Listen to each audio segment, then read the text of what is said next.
Hello. Hey, All right, let the roasting begin. yeah, okay. So first of all, you suck. No, I'm joking. Uh, I'm leaving. No. well, but seriously, like, there's some good things here. But like, first of all, against the Grogs, like, I think the only mistake you made in that game, because apart maybe from the six attack warrior, no, would be going left. Like, what your first move as the inventor, you went left. You should have went right. No way. You're crazy. Seriously? Yes. Yeah, seriously, because it's the like you don't have the 10 health gate in front of you in the path where you go right, and you can get much quicker to their side of the board. I You're see. stuck like Because in the the 10 health midfield gate left. isn't in your way, is what you're thinking? Oh, Yeah, because like they and can't he can compete with summon. you. Yeah, he can't compete with you unless he has a gate and he wants to start poking the bear right. But that's really a losing strategy. Every time against the Groves, I go right unless Fascinating. I'm really forced to. I hadn't considered it. That's very cool. We should momentarily pause and maybe I'll just Yeah, pause the sure. game. You see, this is where you can really start to roast me if you look at the screen right now. You, Okay. you see what's happened? No, I haven't actually. I was. Can you show the last turn? I don't know where it is. But you Oh, see okay. where we No are problem. right now. No, I can get it. You Yeah, see where we you are. are. You... How did this happen? Who put me here? Who put all those structures there? This isn't fair. This is awesome. You know how to lose with the inventor? That's the only way. You put fours things that can't move around you. But I was thinking like it's fine. We're just gonna block all. They have like one gate spot right here that like they can Yeah, possibly like it's gonna be fine. And so I swapped this Ember Cog with this gate to put it there. And I wanted to be very careful with the inventor too, because like yeah. a swift potion to kill. I was like, but surely we've already won this game, right? Like, come on. Surely we've already Uh-huh. won this game. They only have like Uh-huh. one summoning spot. What could they possibly do? Right? Say right. Right. We've already won. And you All right. lost. Yeah. This game is in Yeah, our I don't pocket. know. Let's see. Inventor in jail. Yeah. But you hypothetically are not a big fan of surrounding the inventor with four structures that can't move. Yeah, I No. do that very rarely, if at all. Unless, of course, I have my boy down, and by boy I mean Titan. If you've got Item. Titan down, you do whatever you want. Okay, so this is a little bit unfortunate because now we can only summon one unit next turn. Yes, and you cannot And they Forge in also Flame. played Wither Oh, Potion. But it's fine. yeah. We'll still choke him out with this Blast Forge Cog, place another gate. Lamau. Did you? And Oh my god. Okay, you're trolling. I wanted to kill the Mystic. I wanted to do, like, Yeah, that was my only way to kill the Mystic. yeah. This is totally fine, right? We're Yeah, winning. yeah. Because you didn't just block like your movement, you also blocked every Forge in Flame spot from now on. Like, the strongest spot in your deck is now useless. It's unfortunate. I did later realize that now Forge of the Flames does nothing. And Wither Potion kind of good. Like it's funny because when I'm playing, you get a different perspective playing from the opposite Yeah, of side. course. What am I doing here at this point? But like when I play as Hecatea, I'm like Wither Potion. Like it feels bad because it's totally in your opponent's control, and there's a lot of situations where they can just like attack their own gate and ignore Yeah. it. But oh my goodness, did it like? It's terrifying. Like going Yeah, up against it, it's just like I just can't do anything this turn. This sucks. exactly. Oh yeah, if he doesn't have a lot of units and like he blocked himself like this, no. But if he doesn't have a lot of units, like Wither Potion is so strong. That's my experience too. Like you can't do anything. Yeah, yeah. And I'm so, just okay. That's so lost. You can stop it. we'll let it No, no, no, yeah, we'll of let it course. play out. But this is where I'm saying like just one like it's all about momentum and one slip up in Yeah, momentum like even though like everything was going well and all of a sudden like if you just hypothetically accidentally surround yourself with 4 units and can never move the inventor ever again yeah, that's kind of bad actually as it turns out that might not be intuitive to most people but me with yeah. my big brain I've cracked it. Amazing. Yeah, this is. But like, I love that you didn't. You were fearless even with 4 HP, and you had Yeah, the right path. Like you just didn't march right with the inventor. What I would have maybe done. But like the aggressiveness was the right play. I think you had a real shot at winning that game. yeah, unfortunately we missed it but it's all right. Yeah. But yeah, have you had the chance to play a bit with Titan? Um, not too much though.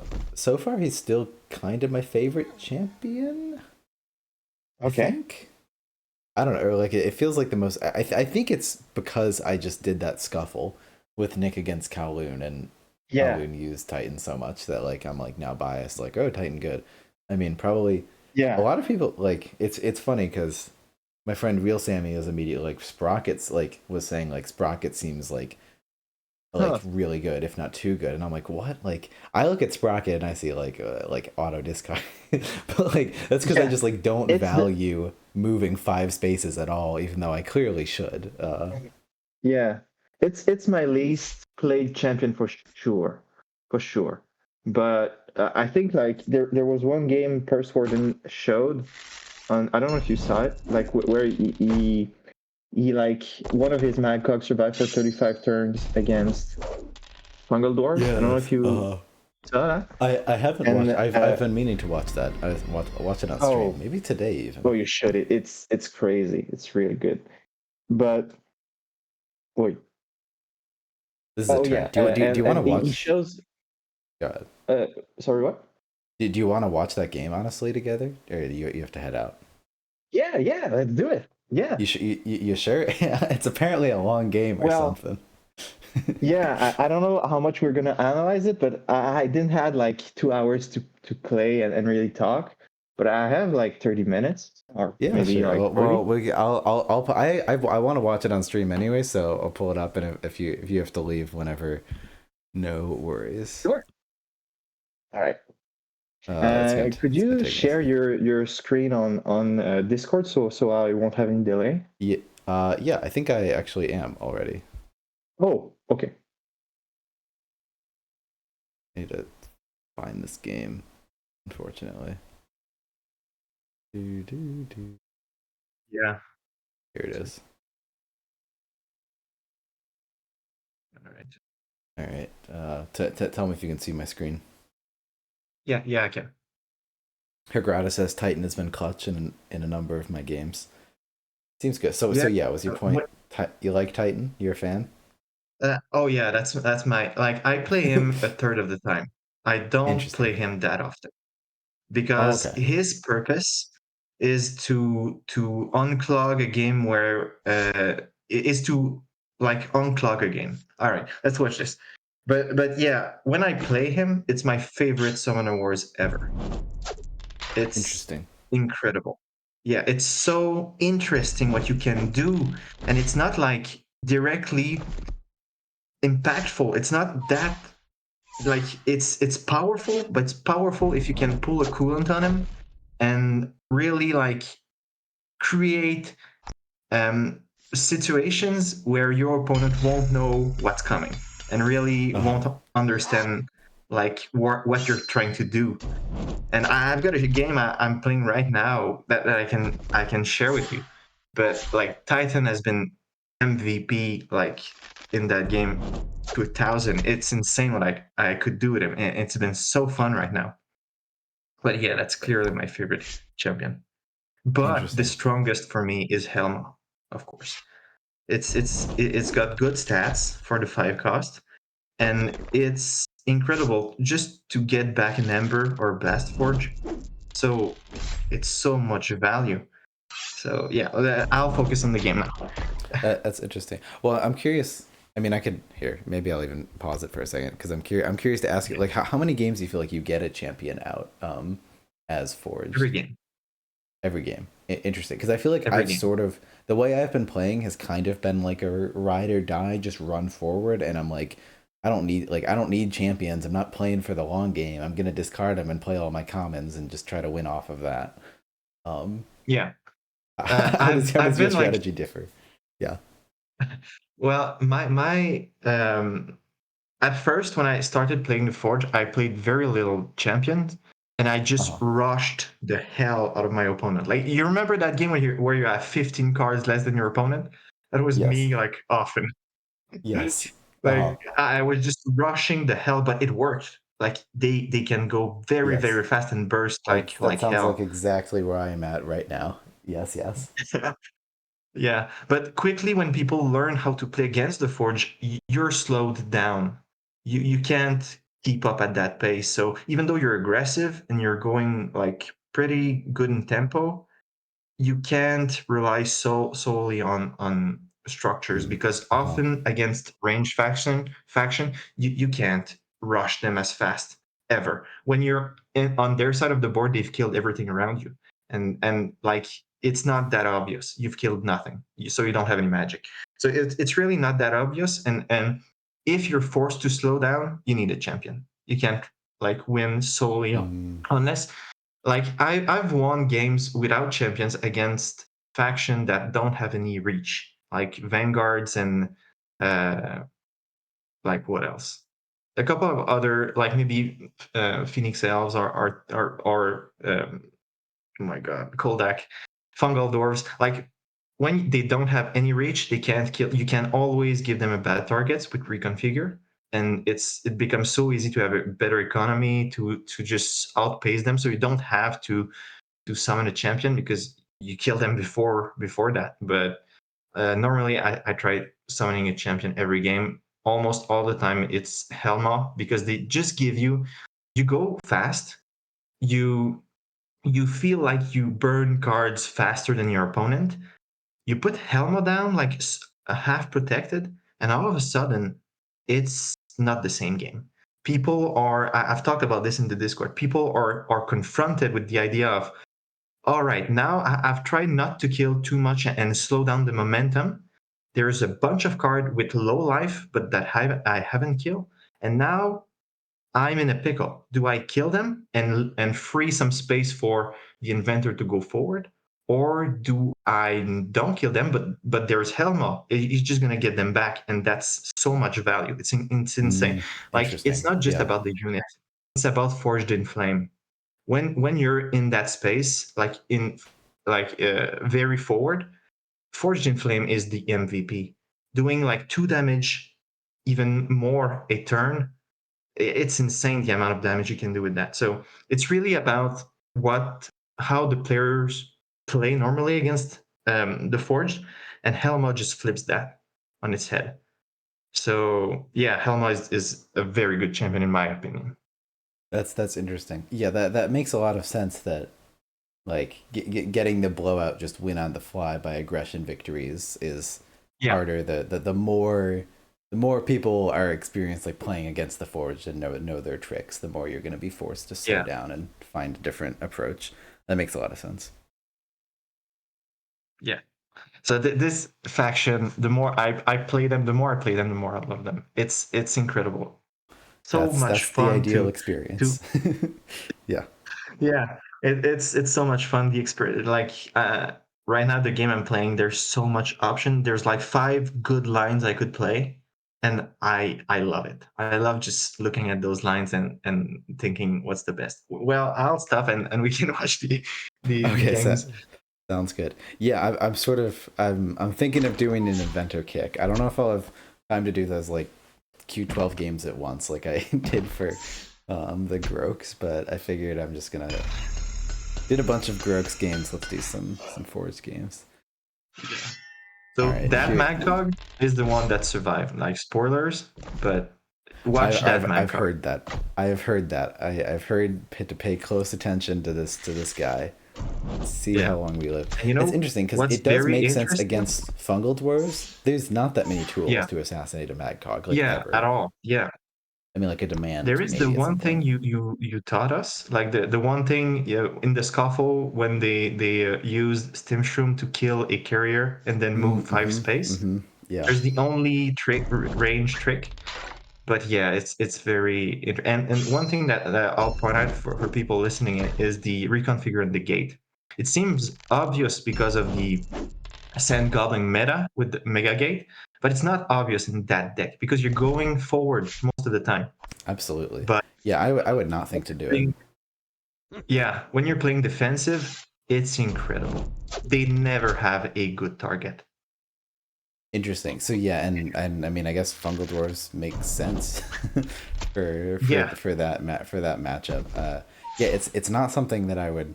I feel like there's got to only be like a handful of matchups where it's useful for. Yeah, but I mean, maybe I would agree. all the defensive ones. Yeah. Yeah, it's not. I don't do that often. It really surprised me when he did it, and the success he had with it really surprised me. But it's good. It's very good in that matchup. Yeah, I'll be curious to see.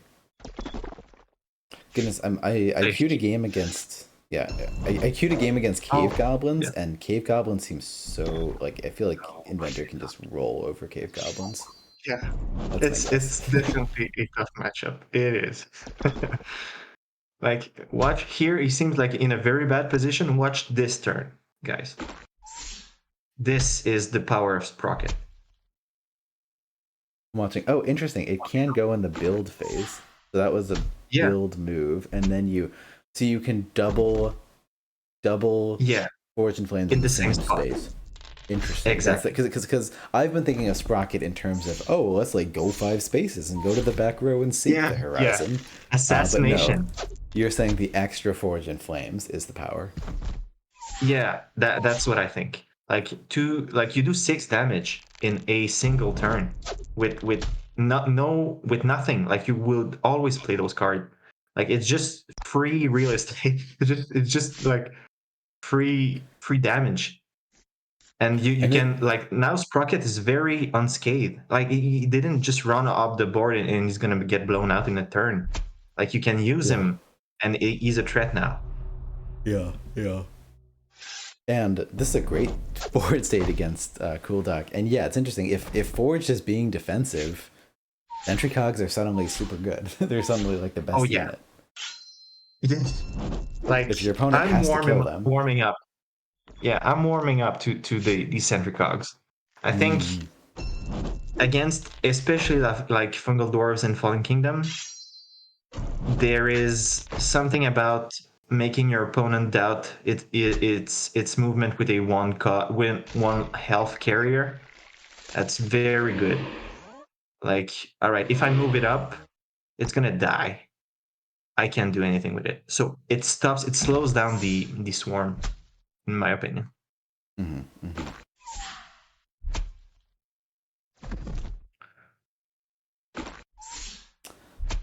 Forging a lot of flames there. That's incredible.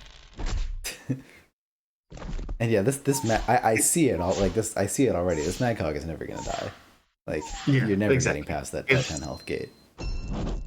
Yeah. And because of the double reconfigure, like you'll see in that turn, Fungal Dwarfs don't have a good hit.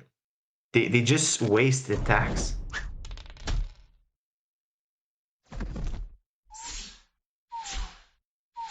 Yeah. All right. I wonder how are we getting to safety here. Oh my goodness, that's so silly. Yeah, that is ridiculous.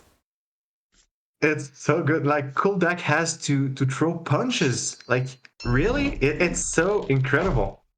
Oh my goodness, and boy does he suck at it apparently. So it's fine. Yeah, so I think I've also been spoiled as to what happens here, but we got a shot at killing the Magcog. Finally. Yeah. Gotta go for it. Can't not go for this. You have to. This is Like our both third recon attack figures of are the down. turn. You have to. But Oop. he Skill issue. missed. Yeah.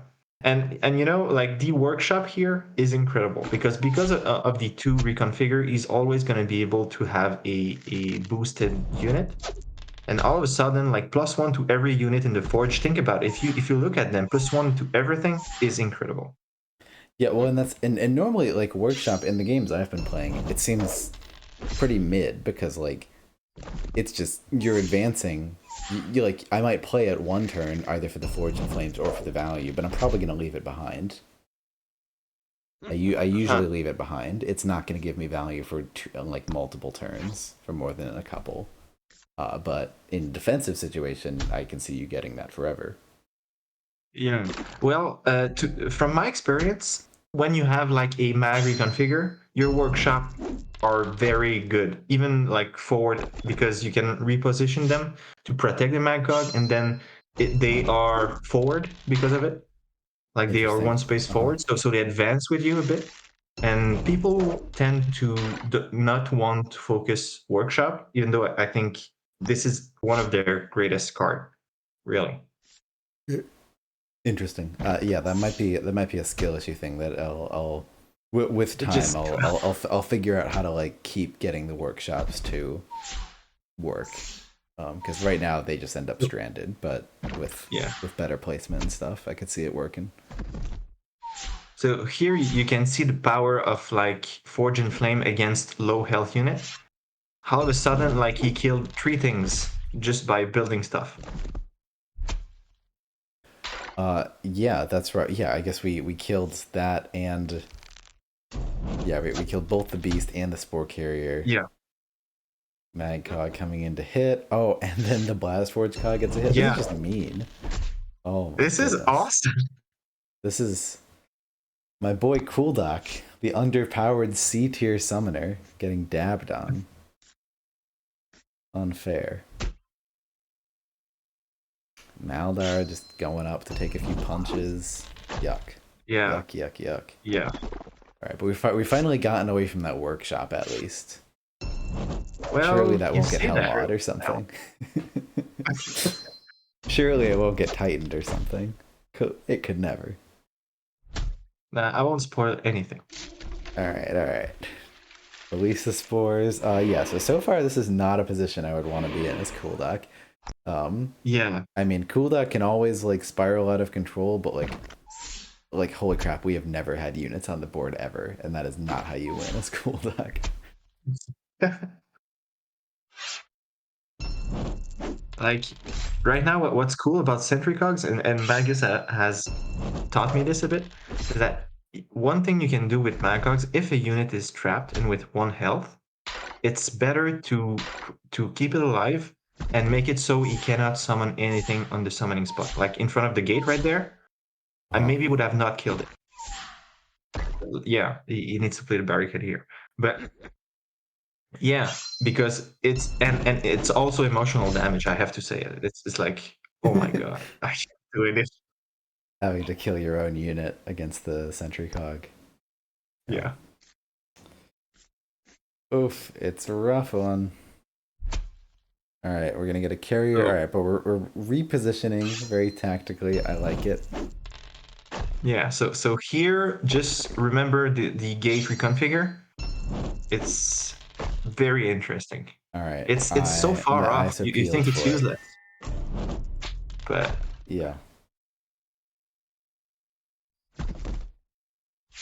It's at 5 health now. We're gonna slowly take it down.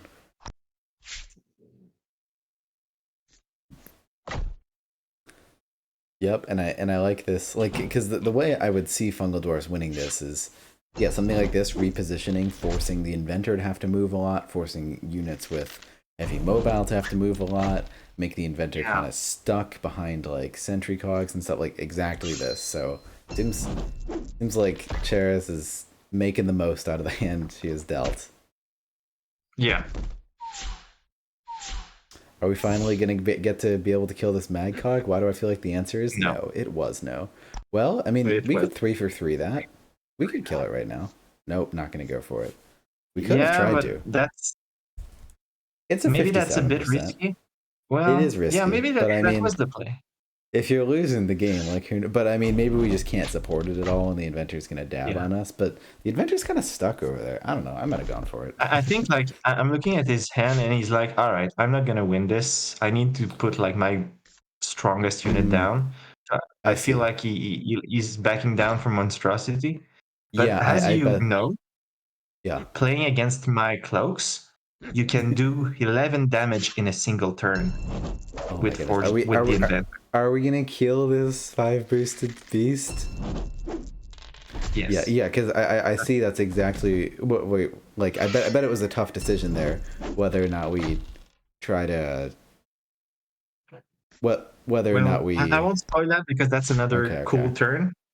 What? But We don't summon monstrosity. We yeah, could have summoned yeah, monstrosity. he didn't. Yeah, I don't know why he Because didn't, but he probably thinks that First Warden's not good, like doesn't have anything and on him. maybe That like he doesn't have guy's another totally beast, safe. so he's thinking the engine. The engine maybe is better than monstrosity But right now. He has an opportunity to yeah, get another carrier, so it's a tough decision for sure.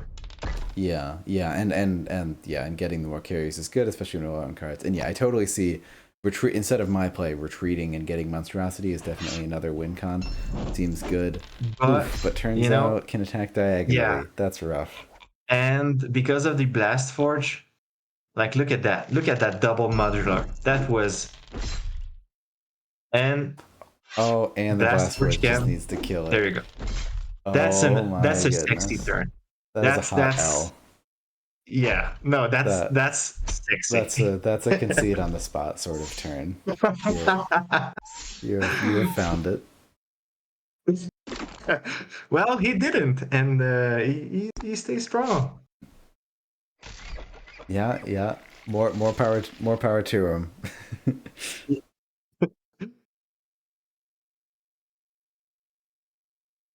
Oh God, this is painful at this point. I mean, resources are neck and neck, but yeah, Fungal Dwarfs is not. I mean, Monster would have made this game close, maybe. Not even sure. I mean, yeah, maybe. because all of those resources would have been like if that last. I mean, that would have been like 6 damage. If they had some on the monster, that would have been 6 damage on the like monster would already be at half health by this point. So Yeah. Like trying to he, get some more like if you look carriers. at the forge, he has resources. Sure, he has 5 card left, but he has six magic. That's pretty Yeah. scary. Like you can really burst something down. Yeah. And here you look at that carrier and it's useless. Like sure, you can destroy workshop, but it's useless. Oh no. And the Coolant. coolant. Like this I, is so much fun. I like it. I've become more and more of a fan of coolant. Like even playing it on just like a Ember Cog or a whatever the Blast Forge Cog. Like I'm like it seems decent in those situations as well. Mm.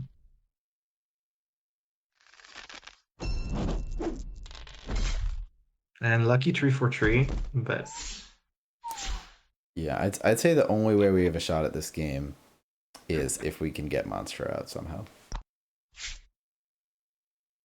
It's not out of the question. In fact, it's looking pretty in the question right now. yeah. Oh, why? I don't know. But I mean, I guess at least it's not going to be Forged in Flames damage. yeah. I guess he's thinking I need to preserve my unit, so let's bait him with some attack against Kuldak. It's not the strongest too. It's like maybe 3 damage, maybe more. But Oh my god, the 2 for 2, are you kidding me? yeah. Alright, but at least we got our beast. Or we got our... Yeah. That's the second card Helma has brought back, by the way. Oh, that's So true. I let's haven't been count counting. them, because What has Helma brought back so far? What cards? a sentry cog, and right now a barrack, a Gotcha. barricade. All right, we got it. We pressed the win button. We summoned Monstrosity. Monstro Monstrosity is going down. straight to Helma. Go to Helma. What? Yeah, he should I hate have. it. Really, it. you needed to kill that because you're losing the economy hard now. I hate it. Yeah, I wanted Monster over here, and I wanted Shaman over here. I mean, I might not be. Yeah. I suppose if Shaman was here, if the Shaman went here, the problem with that is the Inventor just goes here and then Forged in Flame kills the Shaman. So Yeah, that's yeah. a tough spot. It's tough, and I don't know, and maybe this is. It seems like a tough decision. I'm by no means absolutely correct here. Yeah. Hopefully, we can still kill the Helma. Like, hopefully, the Monstro can chunk through it. Yeah. But like now, that's the third card you get back. I think he brought, yeah, and that's insane pretty rough. value. 3 cards, and he's gonna get another one. Like now, he sacrifices his Mancog because he's saying, "All right, it's not that needed anymore." He didn't even sacrifice. Oh, he doesn't even sacrifice. What the hell? God. But it's not that necessary Too anymore. strong. But now with the modular on the gate, he can get a 4th card with Helma. And now we're getting into ridiculous There's economy just so much. territory. This is honestly like way more fun than the aggressive Forged play stuff. Like, I want to play this matchup. This looks like so much fun. Well, there's just like so much nuance to like hiding your units behind gate. Like it seems very complicated. I'm a big fan. Yeah, that is true, but it is so much fun. So now he's getting back. I think. Well, I won't spoil it again, but another barricade. I mean, it's just more Forged in Flames value, I suppose. Yeah, exactly. It's more like it's ping damage, and right now, ping damage is the difference between like economy. You have economy, and you have more damage. What else? You win the game. You know. Yeah. I mean, Monster is still living. Hopefully, Helmar. But Helma is still living too. It's gonna get a 5th card. Like, ooh, not attacking Helma. Not a. Oof, yeah, and that's so bad too, because now you just recycle the Ember Cog. Exactly. I mean, I can also see in this position being like, well, let's just assume we get lucky here. Let's assume we kill the gate and the Ember Cog. Yeah. 5/5. Yeah. It was. I don't remember the odds, but yeah, that's probably what I was thinking. But now Monstro is getting down. Economy, you're so behind. Like right now, he has 2 barricades and an Ember in his hand. Well, yeah.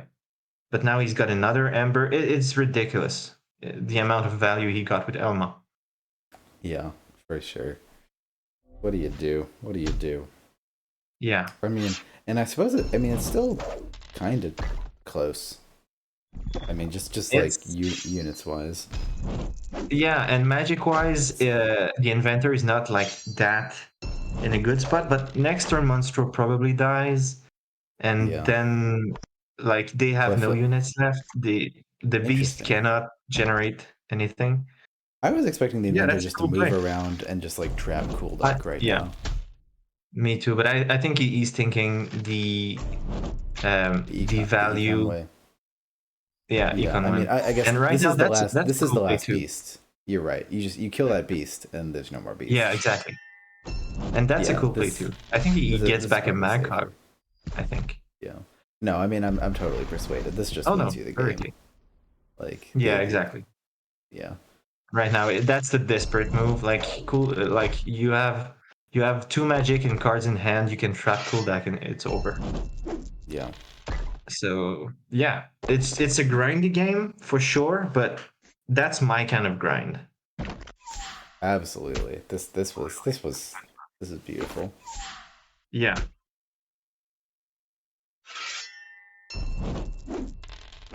I think he misses. Yeah. But the highlight is really like his modular movement and the fact that his Mancog survived, of course, to survive literally all game. It survived all game. Yeah. That's I love it. I love the nonsense. Yeah. Wow, it's such a tight game. I love it. I love it when games come Yeah. down to that. It's tight, but at the same time, I really think uh, it's There funny. is. It Like was the in, ending yeah. doesn't portray as well as I feel how much the inventor won that game. I agree. I I agree. guess because I think from the Fungeldorf's perspective, I would have been very frustrated to play that game. I missed a Yeah. couple of like spot that I needed to not miss, and most of the game, the progress I made was very not substantial. I every time a swarm was starting to get going, it was killed. Like it's the mental damage in that game. I feel, but I think Cherez said that it was a great game. He loved it, but from my perspective, I would have been tilted. So the deny game the inventor played was very good, very interesting. Yeah, no, I've been looking forward to watching this game after everything that's been said about it in the Discord. Yeah. Very fun. I wanna try this matchup. I wonder like what other sorts of matchups would like give you a game like this against the inventor? Like I guess Fallen just Kingdom, uh-huh. and also I don't know why, but Dark Faction like Crimson Order also like Swarm Faction give you that Yeah. feeling because you Yeah. can build stuff, really feel the impact of Forge in Flame, and that feels so good playing the Forge. Like, yeah, Yeah. Yeah. It feels like anything and anything that forces the forwards down to the defense, I suppose, is gonna give you that sort of matchup. yeah. So Wayfarer, I've played a couple of games against, and that's pretty fun too. It's so easy to build the wall. So it feels it has to come down to an econ game, but now Wayfarer have a very hard time going to the back row. So it feels like obvious win, but not that much because they have tricks for sure. But that's a good feeling too. But Yeah. very Swarm faction are feels great against like playing the Forge. Yeah, I'd be pretty scared going up against Forged as pretty much any aggro faction. I would be scared, like, because it just feels like they can be so successful at defense. With Yeah. So the one I haven't cracked right now is Sky Spear Avian. I think that's a very fun matchup, but I think that's a uh tough matchup. interesting. Like what Uh, sort of dynamic? because they can easily work around your structures in a way where the only path the inventor can take is towards danger. Like they can move so easily that if you block yourself somehow, they can force you to like they can force the fight, if I can say, to go in the spot where the inventor cannot do much.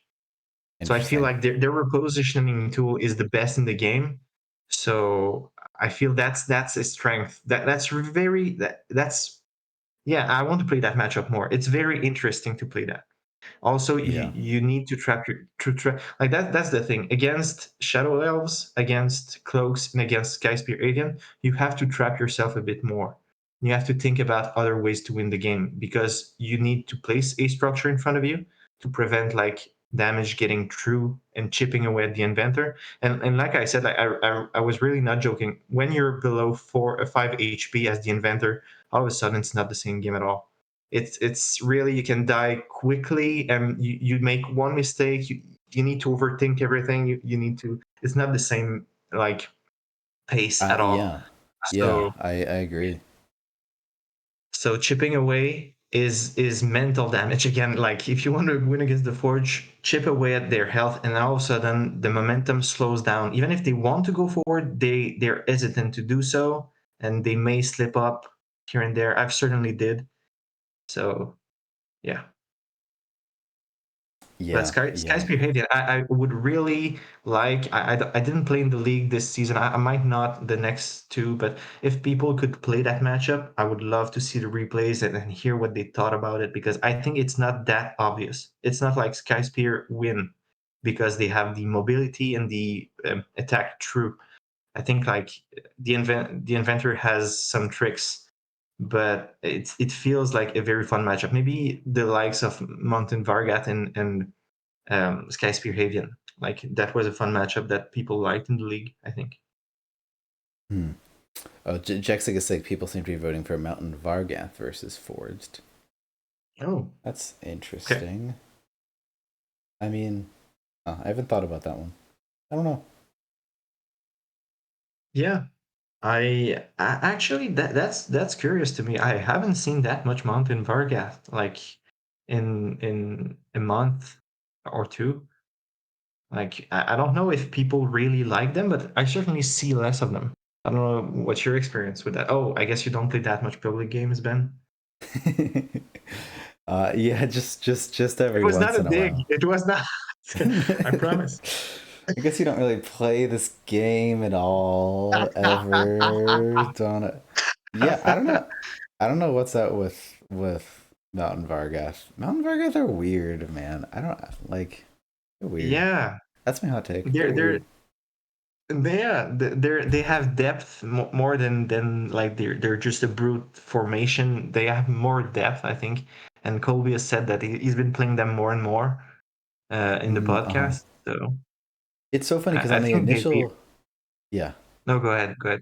On the initial podcast where they revealed them in the Crimson Order, they were like, "Yeah, Mountain Vargath is just like it's your best beginner faction. It's like a great faction for beginners to do all their beginner things." And I was like just like immediately, like from my first like few games, I was like, Sundraved feels like the weird, complicated, like hard to master faction, and Crimson Order seems like the like beginners just win because all the cards have good value.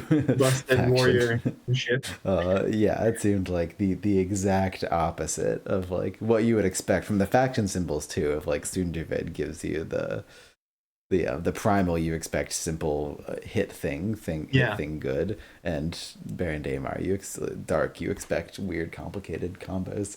Yeah, but it was the reverse with these two. At least I'm sticking with that take. That's my take for now.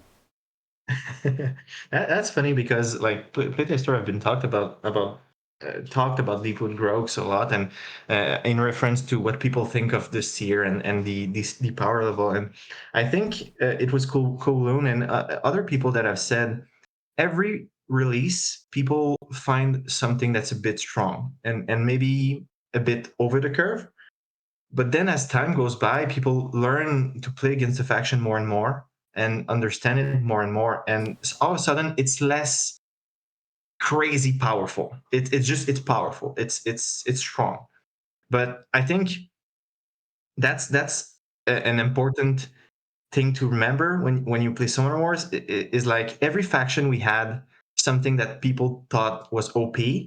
And now, the more we play, the more we think it's good, but it's not that OP. It's okay. And maybe I agree with your statement that you made with Cell that Crimson Order, they don't feel busted. To me, that's my opinion. I think they a bit like it's a bit like not unfun, but a bit frustrating when you play when the devout cultist just comes back again and again. But they're a bit tilting, but they're not OP. That's my take, and I think that's gonna happen too with the Grogs. Like they're very strong, maybe one of the strongest in the game, but I don't think they're OP. I think they're beatable, and like with more release, with more faction that are maybe aggressive or maybe have tools, people will think maybe less outrage and more, oh, okay, maybe I need to think how I play the game and not like the design is broken. Yeah. And I mean, and that's exactly what you want with more releases, is you want things that like push you so much that like you like initially you're like, I don't know what to do against it. Like you have to totally change. But of course you want it to also ultimately be beatable. And and I'm coming from a perspective of like everything that released where people were initially outraged ended up being like incredibly mid. like the biggest thing being Kuldak and Edia. Like they were they were like released and just like everyone's like, Adia, like 8 attack summoner, how do you beat it? And Cool Dog just always wins on econ. And now like they're just like solidly mid decks, like 100, like Yeah. and everyone knows how to play around them and blah blah blah. Yeah. Like it so yeah, so I'm always on the edge of just like let's be skeptical. Let's wait to see if we can find ways to play around it. Yeah. Daimar, I feel like I'm a lot of the way like I feel like you can really play around his low movement, though. I mean, certain factions less. Hegatea, I'm not quite there. Like it seems like some factions are really gonna struggle against Seers, but yeah, I don't Yeah. know. We'll see. It's maybe a more polarizing one. I think Yeah. like you talked about, this was a great stream with Self, was very fun to listen to. And I think like Mm. it would be fun if you did that with maybe other people and to show their perspective about Interesting. like Yeah. balance and thing. That's very fun. But I thought something I thought when you talked with him is something that Jexic said a while ago. Not said, but tweeted. It was like one of his hot take he did it in a Christmas was like, and it always stuck with me because I've played many video games, many, and it felt so true. Like the thing he said was just bad change.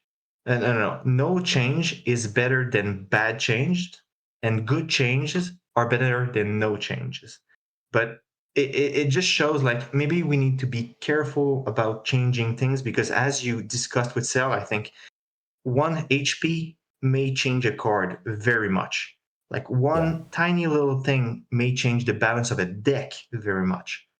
So this is careful work, I think, and like it's fun. And not to downplay the discussion at all, I love it as much as Cell. But I would be I would be in the people that says, all right, maybe we need to be careful and do very little change at the time. Yeah, no, absolutely, and maybe I didn't give enough of a disclaimer at the beginning No, that no, I'm in that camp as well of like I like and part of why why the discussion feels kind of far fetched is like it's talking about like hypothetically like what these changes could be, but yeah, whatever like I would want that to be massively played like especially the more speculative like what if we just totally changed it like yeah, of course. it needs play testing because it could just be worse and I'm I honestly think very that's why happy with Plaid Hat's oh, approach of or sorry I'm very happy with Plaid Hat's approach of yeah, just of minimal errata or just being cautious. If anything, I don't think they were cautious enough. yeah, I think they should have taken even more time with the ones that we have. yeah. What were you gonna say? I think that's why I love I love the idea of the question I ask, and maybe you can talk about it with Cell like later. Like just I think they are willing to do little changes at the time, and like I feel right now there are some cards that don't see the light of day ever, and that's to me it's a problem, I think. But there are very few cards that never see the light of day. Like you never see Jacob almost. Like people say they played it, but I'm sure it's like 1% of game. And you Yeah, never see Miti Mamwe. And maybe you never see like El Ball. Like there are maybe 3 cards that you never see. yeah, So frankly, the game is balanced in a way. It is so well crafted by playtesters and the devs that there is 1% of the cards you never see ever, maybe less. It's just to show, okay, so there are some cards that are not tuned well, but there are very little of them. So that speaks to the work that has been done and to absolutely. the well thought procedure. So that's why I love the question. If you could do only 5, because we could all tweak every card a little bit, I think. But if you restrain it to a small number, I think it's not more appealing. I'm not trying to say like if we talk about it enough, like PSG will do it. But just like Yeah, if we think, all right, those 3 cards, maybe they could be looked at. And three yeah, cards is less intimidating than saying, all right, 20 cards needs to change now. yeah, yeah. Absolutely. Um, So, do you want to just maybe not explain why? I'll keep that information when you'll do the other video with yes. Cell. But if you could choose 5, Yeah, no, I'm happy to spoil it as well. I can think about. Yeah, I mean, I thinking about it more, I'd probably have a more considered response. I'm gonna consider it like 5 cards total too. So like a common would be Yeah. like 4 cards, like Okay. so. Okay. Well, and you could change that as well. I mean, I think like I said, like I'm going for changes that are like impactful, like things like we have already, like with the change to Vanguard's Polar Dwarves, Phoenix Elves, and Kuldak. Just like one, even the Yeah. Kuldak errata doesn't count. It's like that was a Yeah. that was a mistake with wording that caused it to be OP when it should have, like, the Kuldak errata is just changing it back to normal. And then -1 health was a mistake. Anyway, What about the just -1 life though? yeah, Don't you minus think one. it's a big nerf? I think it is. I think it's a mistake. I don't know.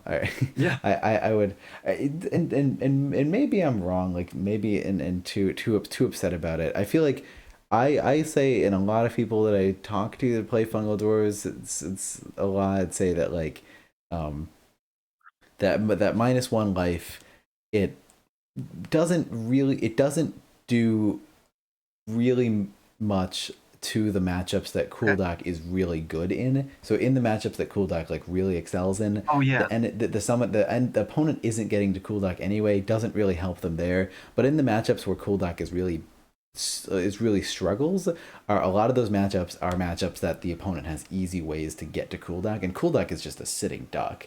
Like Kuldak has to be where Kuldak is, and those are like Cloaks and Shadow Elves, and maybe some others too. Like it just Yeah. it hurts him there. So I'm not a fan of the change because I think it just makes the matchups more polarizing. And I think Fungal Dwarves were balanced. Yeah. Okay. With only the timing change, but it's sort of a hot take. I guess it's a cold take at this point, since that's that's something I was mad about, like whenever it was first announced, and we wrote that whole article on Summon Warzone about like how to beat Kuldak and whatnot. So that's my take on it. But whatever, it's done and dusted at this point, and Yeah. it won't make a huge difference. You can always play in real life with the old card if you still have it. If I'm mad, I mean, that's just being upset at that point. I mean, I think it's fine. It's funny because I feel like I kind of cursed myself because I was like, like, because everyone's always so upset with like when I play. Like, I don't feel like I can play Kuldak because everyone gets upset. It's like, let's just nerf him a little bit unfairly so he's an underdog. So now I can play him a bunch. And then they did that, and now I'm mad about it.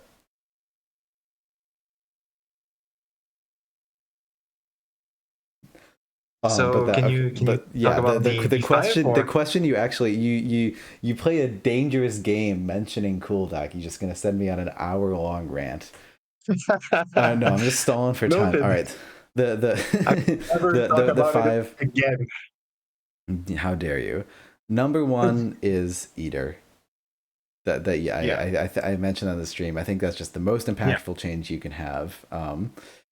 And I'm thinking on the fly right now. I think, Just okay. Then so the just rest not in an info order. that Yeah. an information that I would love is I don't know. Oh my god, you're gonna try hard.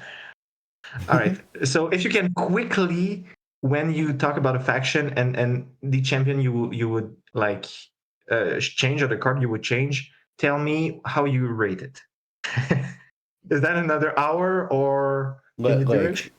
like what tier I put it in Like right snakes, now. like cave goblins right now are A tier for you, B tier, C tier, I see. and Yeah, what it's can funny because I'm kind of cagey about, like, I've never made a tier list. I kind of accept some of them yeah. that are put out. Phew. I But just roughly, Ben, just so I have an idea about what you think of the faction. Like if No, they you're trapped here. Like I'm locking your door. You can't. You said oh half an hour. Nuh-uh. This is the whole thing. Just roughly, cave goblins are either like A minus or B. okay, all right, If I'm forced to be rough, I struggle with tier list. The thing that I struggle is the cutoff between like A minus and B. I'm not. Yeah. I think a buffed eater would put them in A or A minus for sure. Okay.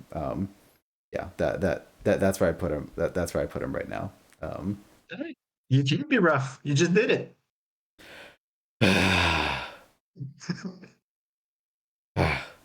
Okay, number. Yeah, so it says the other ones aren't in order. I think I would. Okay, all right. I'm gonna go back on the rule and say I'm gonna only count an event as one card. Okay. And sheet.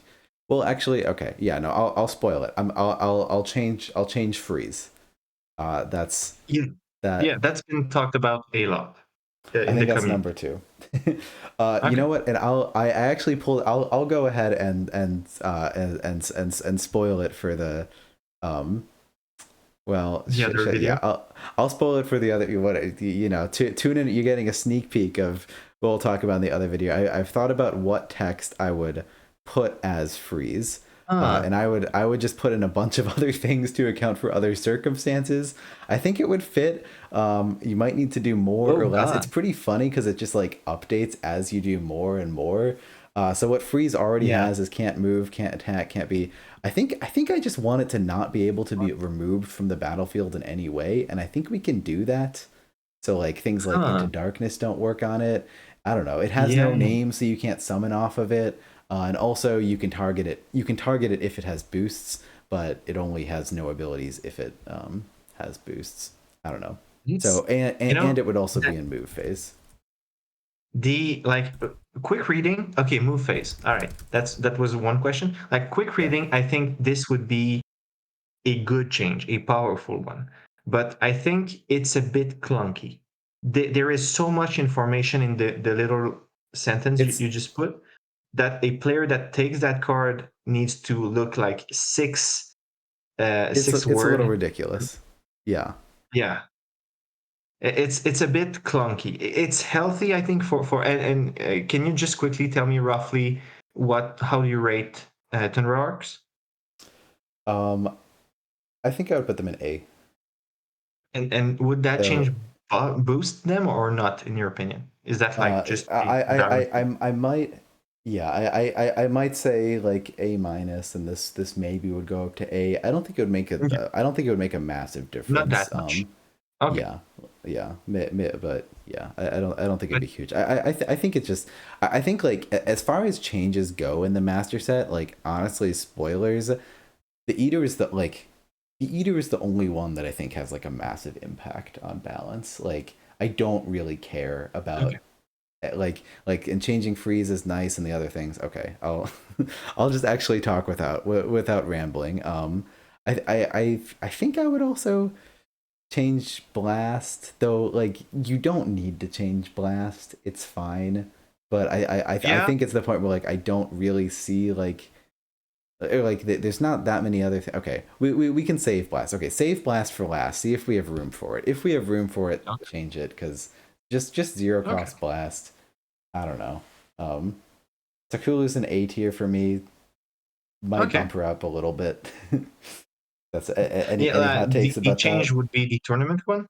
Like in your mind, Yeah, would it be yeah, just like zero cost? Yeah, just zero cost blast. yeah. I think Nothing that's healthy special. too. I Yeah, think it's fine. I think Cooldock. I think Takulu is also struggling against some of the newer decks that are coming out, so I don't mind buffing her a little bit. not Forge. But They're so good against Forge. It's insane. really, I would think they would Yeah. struggle because Forge just goes No, ham and just gets on their side. No. it's it's tough to advance against them. It really is. And Forge and Hmm. Flame, you can really play around it with the force of the Wind Mage. It's I've played like one or Interesting. two very good breakers, and it's impossible. It's well, maybe I was not that experimented at the time, but it was rough. Like you can send if you have one flank open, they send one wind archer, and you think that's a bad trade, but I'll come back to the thing I said about like when the inventor has less health, it changes the dynamic. So it's tough to advance against them. That's what I say. But maybe I just need to play the matchup more. So yeah, Yeah, that's interesting. Like, yeah, if Takulu plays in a particular way that of just like making it hard for them to advance. Yeah, I could see that yeah. being But yeah, so number one change being Eater. I guess number two being Freeze. Maybe number two should actually be Savannah Elf starting setup change and nerf to Abua attack. That seems good to me. Well, that's well. The original question then is 5 cards. So 5 cards. We're like changing. We're yeah, changing one card. The card is Abu Ashi because the starting setup is on the back of Abu Ashi. you're a cheater. I'm not You're cheating. I'm a physical player. It's one Yes, that's card. We're true. changing one That's card. true. Fine, but that's true. Fine. All right, It's I'll give you this part one. of one card. It's very elegant. It The fits amount of in work it it would perfectly. take is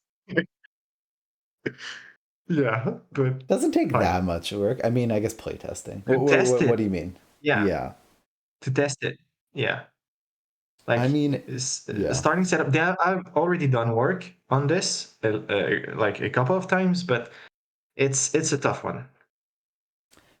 Is it? Yeah, like the yeah. Maybe I'm not so maybe I'm not taking that into account. Like, is there an easy It's just solution? starting setups are very like Nick talked about this, but Kulun has talked to me about this too, quite a bit because I'm interested in starting setups, and it's tedious work. It's For sure.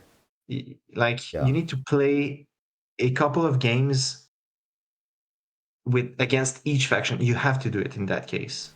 Like it's not that easy. You need to think a lot about what they need to do and how aggressive they can be. What's the drawback of getting a bit further or a bit more back? Like the change to the lioness getting in the back protects it, but it also makes it easier for Abueshi to just boost it. So Yeah. No. I honestly think there's more it might. safety. It's kind of like a. In some senses, it's a buff, or it just averages things out because it makes it Yeah, just a more consistent good.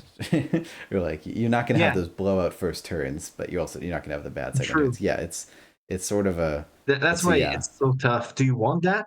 Like, is it healthy for the deck to be more steadily good, or is it more healthy to have some bad games? Like, that's the question that needs to be answered when you test a starting setup. And that's Yeah, not like obvious as if you remove one health, this unit is going to be less powerful. So yeah. that's I it's mean, not that obvious.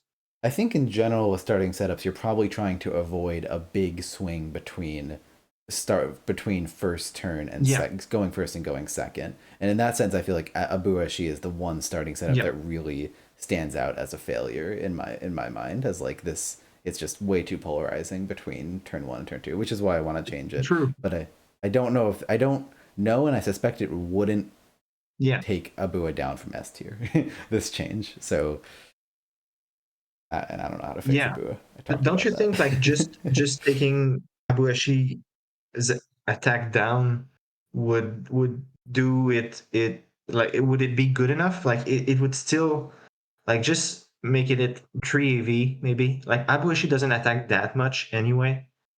So Yeah, I think I would probably do it if I'm only gonna do one change. I think someone else said it. Yeah, if you're only doing one change, I would take a Bua to 3. If you're gonna do multiple, take a Bua to 4 and do something else. I feel like a Bua would still be an S tier at 3. That's a hot ass take, and I could be okay. wrong about that. I think Yeah, that's my take. good lord. But yeah, Yeah. but All right, so so those are I've there's starred three. these. Yeah, those are 3. I think those are Okay. like the 3 that I'd be like most interested in, and then the others are kind of after. The others are just like, oh, this would kind of be neat, but like I don't really care. Um, Maybe that's sad. So we Okay. talked about breakers. I guess okay. I'm gonna list 2 more. You said 5, and so but we'd have to switch.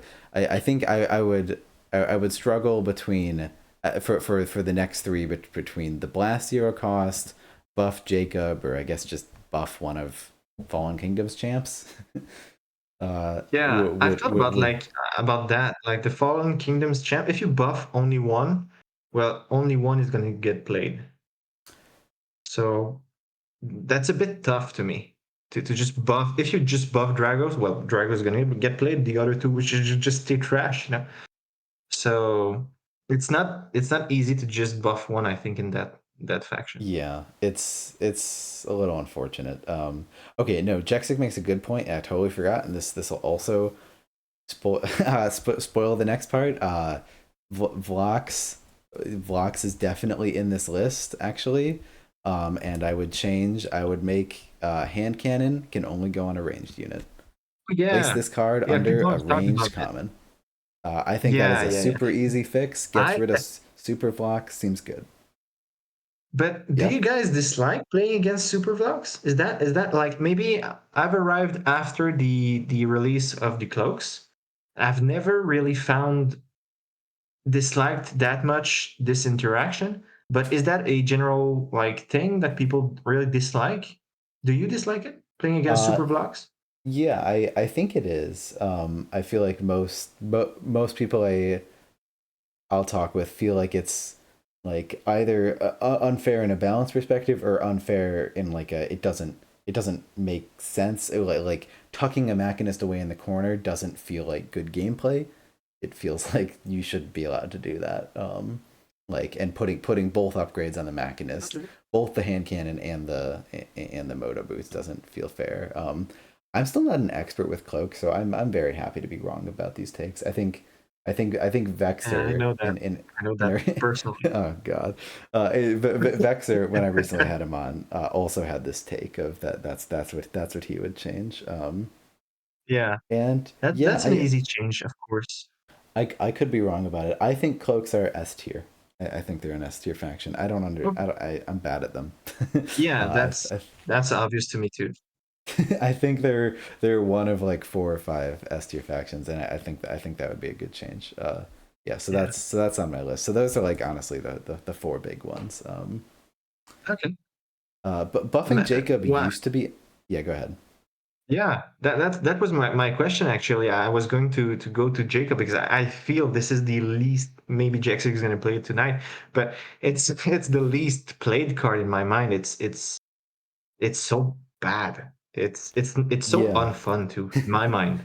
And like to that point, just the little parenthesis, like when Cell was talking about how when you play a champion it should feel amazing, I so agree with him about that. And Jacob feels lame. no, I mean Like Jacob's meeting just like a Momway, failure. at Yeah, least you have the feeling of placing a big chunky unit that's probably gonna be useless because the game's over, but like it's you place a big tree, the heart's amazing, there you go. But Jacob, you place him down and the impact is small. yeah. Jexic says funniest thing about Jacob is that nearly identical melee champ was really good in old Vanguards in first edition. Oh really? Funny. Huh. Like That's a similar ability, I suppose. Interesting. yeah. Yeah, I'd be yeah, curious to hear like if if you could do the same you did with Cell but with Jaxic.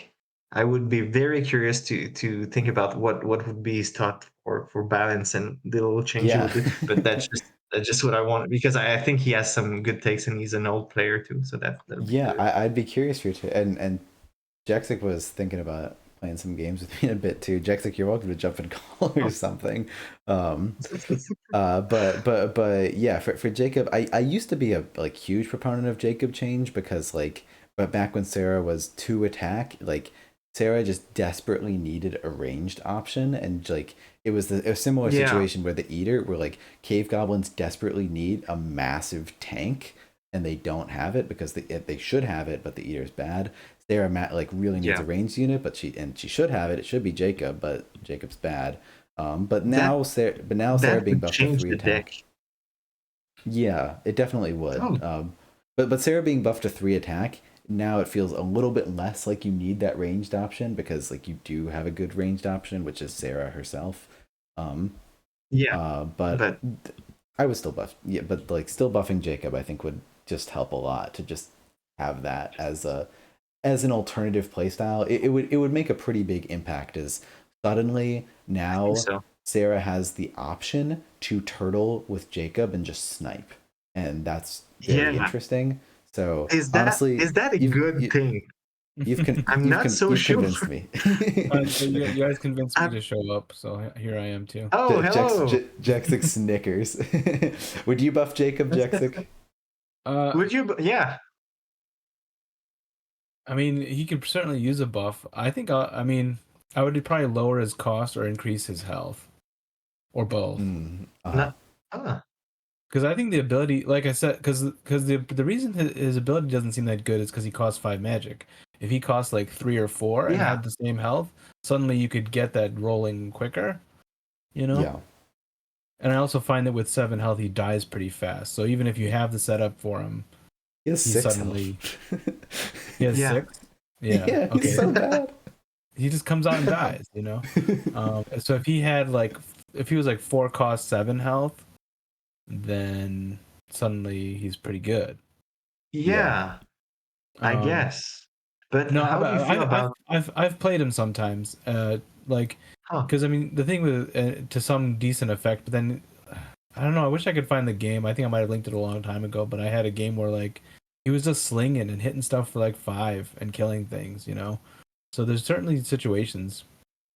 It's just like you also want to protect him with Citadel Knights, which are a great unit, Yeah. obviously. Huh, yeah. I feel like my issue with Vanguards is that if you start changing some cards for the better, suddenly the deck could be oppressive, and I don't think it would be fun to play against. Like Yeah, that's a- what I was a- thinking too. a Vanguard style deck. You know, like when I used to play, like there was a time, even probably shortly after the Sarah change, when I was like, I hate playing against the Vanguards. I'm losing all the time. You know, or just because Yeah. of the style of play, or like or certain decks I was trying, like the Sky Spear Avians struggle with Vanguards oddly, because like I don't know, it just feels like you have to fight Citadel Knights, and that's not a trade you ever want to be making with their units. And then if you try to like pressure Sarah, she just plays Renewed Hope and pops up Citadel Knights, and then you're just stuck. Mm. But so like Yeah. Do you feel? I feel like if you change one card in the Vanguards now, you'd have to change like 3. You can't just. And I feel like Ah. Plaid Hat kind of wants to avoid doing that, you know, so they kind of just want to focus energy on new decks. And I think Yeah. like I like deck building, and I think if you want to play Sarah but better, just go to deck building, because it's that Mhm. already exists. You can already do this, you know. You can already play Sarah without bad units. Just do it. You know. Like, Yeah. I remember like Colby and Joe talking about them not wanting to the player base to feel like decks were resembling each other too much. Yeah. And I have a feeling that with more release, we're gonna like the base deck, the master set, sorry, is gonna become a bit like simple, maybe even samey. And that's why I'm so eager for some little change in the master set, because I think when we're gonna have like 40 faction, maybe nobody's gonna play fungal Fallen Kingdom or Vanguards, because they're just normal. They're not that flashy. They're not the new faction. So do Yeah, you feel like I feel at like some Fallen point? Kingdom are pretty flashy with all their stuff. Yeah. I can't play them well because I like to play champions, and as we've discussed, they have the worst champions in the game. So, or at least the worst 3 Yeah. champions. You know, every other Yeah. deck you can point to like one champion that's real solid. And that's the other thing. Like, if you just want to make the Vanguards better, you could make Valna cost 5. You could make Colleen cost 5. Those are easy changes to make.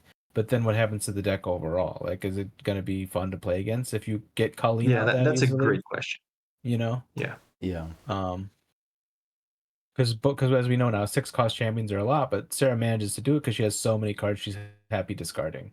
You know, so it's Mhm. like, But that's the thing. It's like if a deck buffed like stronger would be unfun to play against, is it okay to let it be a bit like under the curve?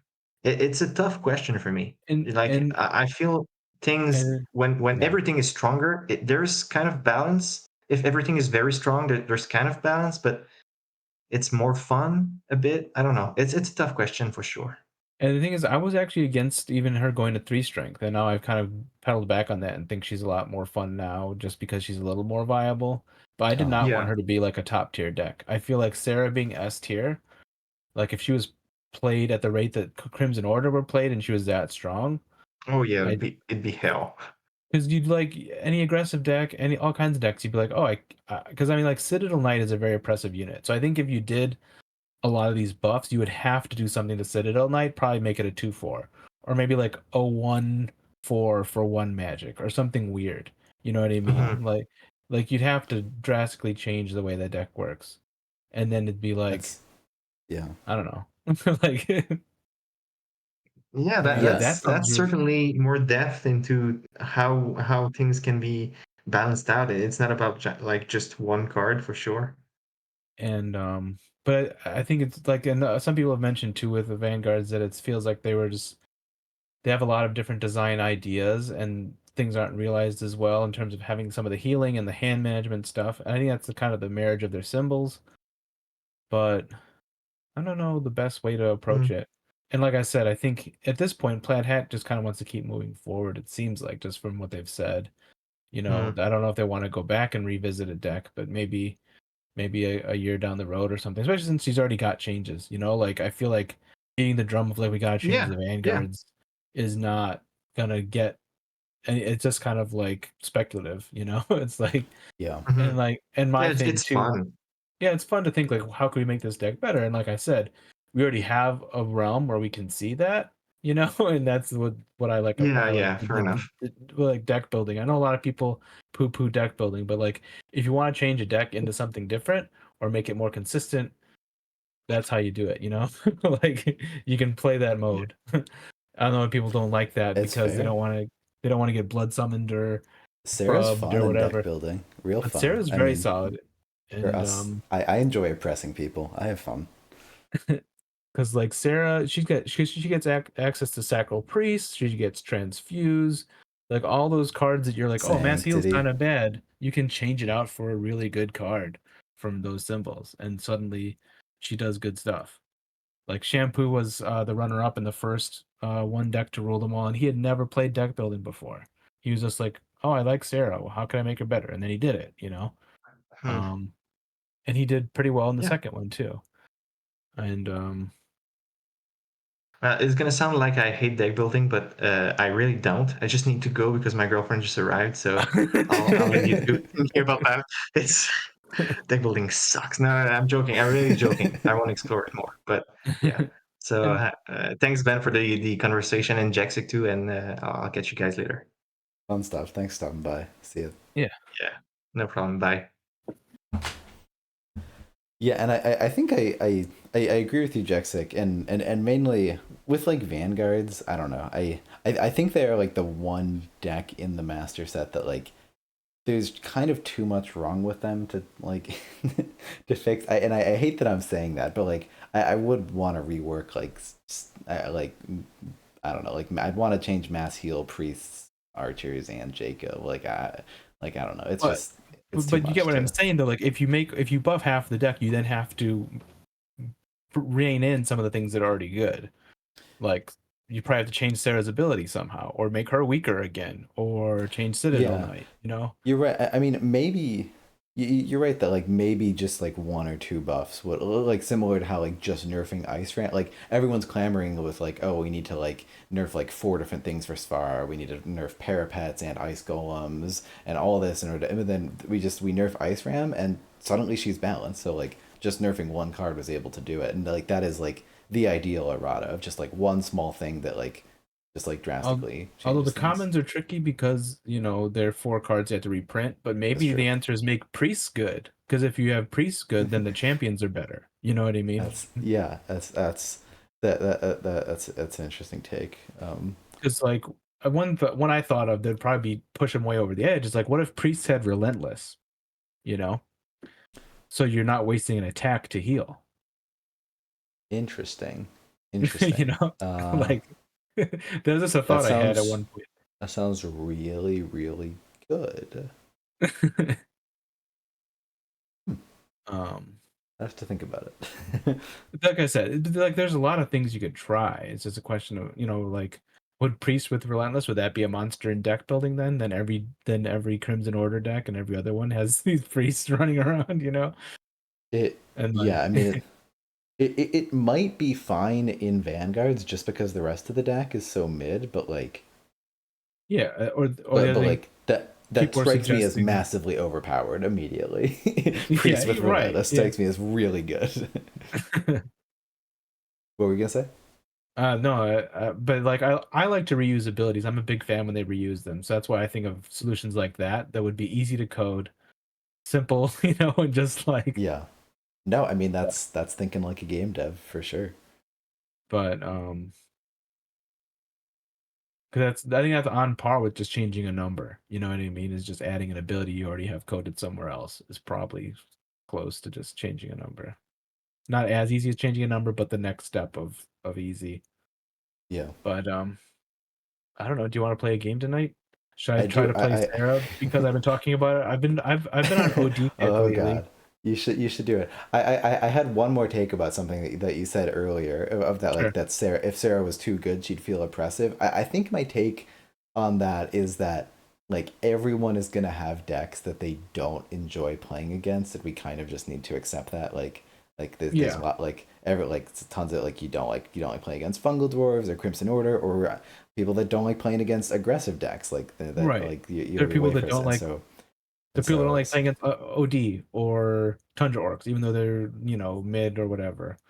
And yeah, so I'm not too, because like I like yeah, and you, and you don't care and about people's personally feelings. I There's don't gonna care be about people's decks you feeling. I play. mean, yeah, and maybe part of that's coming like as a physical first player is like I was never upset about the thought of a deck existing, because it's like if a deck exists and it's bad, just put it in a different box. Like it's fine. Like you can ignore it. And like fungal dwarves, it's like fungal dwarves are tons of fun if you enjoy that puzzle. Pretty much everyone I played against when I played with people in physical, when I still had friends, was like would not enjoy fungal dwarfs, and so I just never played fungal dwarfs in physical, and Yeah. that was fine. They're just a different And puzzle for different people. I had a rough game. I was teaching a friend how to play, and I was playing Swamp Orc. Well, he wanted to play Polar Dwarves because he's an engineer. He's like, and we had played a really fun Sand Goblins versus Sky Spear Avians game that was just like all over the place, lots of aggressive, cool plays. And he's like, I want to play Polar Dwarves, and I'm like, sure. And he's like, do you have like a cool like nature deck? I was like, I guess there's Swamp Orcs. He's like, yeah, that sounds cool. And I explained what Swamp Orcs did, but every turn I was like moving the boost around or doing stuff. I felt like I was cheating. You know what I mean? I wasn't cheating, but it was just kind of like to a new player, it just seemed like Swamp Orcs were a bit much, I think. And the Uh-huh. ability to just like one shot everything you put out, you know what I mean? And Yeah, then they have no eventually idea what's going on. Yeah, I yeah, got to a point too where like it didn't make sense for me to advance either. Like I was way ahead, but it still like didn't make sense for me to just rush it as summoner because I had to stay in my swamp. So we just kind of got into sort of a stalemate where I would just like kill a thing, he would put a guy out, it would die, or he would do like a damage to something, and then I'd like heal it, and then it was like a vicious cycle. And it's like, and I still like even when I was like at the like I could kill him or maybe or like or just keep messing with stuff. I still felt like I shouldn't advance, and I was like, this game is just kind of done, you know. yeah, yeah, But we just had kind of, and eventually like I got a phone call and we did just call it because like I was still 3 or 4 or 5 turns away from winning, but I hadn't won yet, and like yeah, that's one thing in first edition I always wanted to avoid when I was testing was to avoid times where people felt like they should forfeit, because I felt Summoner Wars was at its best when people felt like they were always in it, you know what I mean? mm-hmm, And I hmm. guess that's why I dislike Sarah to some extent, is because she lacks the ability to close out games as well. In like not or close them out quickly is what I'm saying. Like she can be ahead and the writing's on the wall, but she can't close the game out very quickly. And that's I think the thing that I personally dislike. But like you said, different people dislike different things. Um, but I don't Yeah. like being in a game that I feel like I'm going to lose and it's asynchronous and it could take days before it happens, but I know I'm going to lose. Like That's I don't know. that's fair. Though I mean I think there's other factions as well that when they're doing econ playstyles and they're ahead on econ, it's a Yeah. similar dynamic. I guess the difference is that like Sarah will tell you you can't do stuff. Like Fungal Dwarves, okay, they're ahead on Econ, they're probably gonna win. but at least you can still like try to move around and do something. Whereas Citadel Knights are like, nope, that cool thing you want to do, you can't. You just got to fight the Citadel Knight, you know. And I think that's why I disliked playing the Vanguard so much for a while. Yeah, yeah, that's fair. That's fair. And Deceivers are a similar unit like that. At least you don't have to attack the Deceiver, but it's going to ruin your attack. So it's like, Yeah. And like High Elves and deck building can play both of those. So if you really like that style of play, you can play High Elves and annoy everyone. It's rough. It's funny because high elves to me seem like the much more annoying deck than Vanguards. I get like for some reason I've never like totally been on the hype of the Citadel Knight. I totally get it. Like Protect is annoying and whatnot, but like at least you can kill a Citadel Knight. High elves, those units do not die. Oh my goodness. Oh yeah, I almost objected earlier when you guys were talking about Savannah Elves, saying Savannah Elves can beat everybody in range battle. I'm like, can they beat the High Elves though? Because That's true. peace backed by war seems pretty annoying.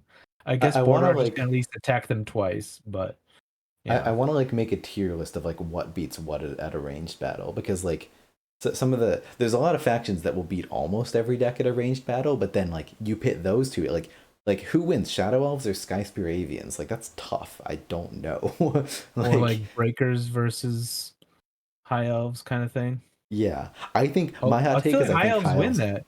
High Elves do My hot probably take win is that. I think High Elves beat them all. I think High Elves win everything except for like maybe Skyspear Avians. I don't know. Yeah. That'd High be Elves an best interesting tier range list. deck. And then if you try, yeah, High Elves, I think High Elves are being slept on still because everyone's still talking about Swamp Orcs from that release, being like S Yeah. tier and stuff. But I think High Elves, I think it's just because they're a little trickier to play. They kind of have like the Fungal Dwarves problem or the Shadow Elves problem, where not that many people play them Yeah. at the level they can be played at. You I know? feel like High Elves are S tier, but I need to sort of be careful because I'm personally bad at them, and I feel like you need to be careful calling something S tier that like you're Is bad he gonna be at able to because prove like it? it and yeah and like you just might not know how to play like against them because you don't understand their strengths because you can't play as them. So like I Mhm. need to be a little bit careful saying that. So now But I just want to play every deck tonight, but we only have so much all right. time. Let's we better get started.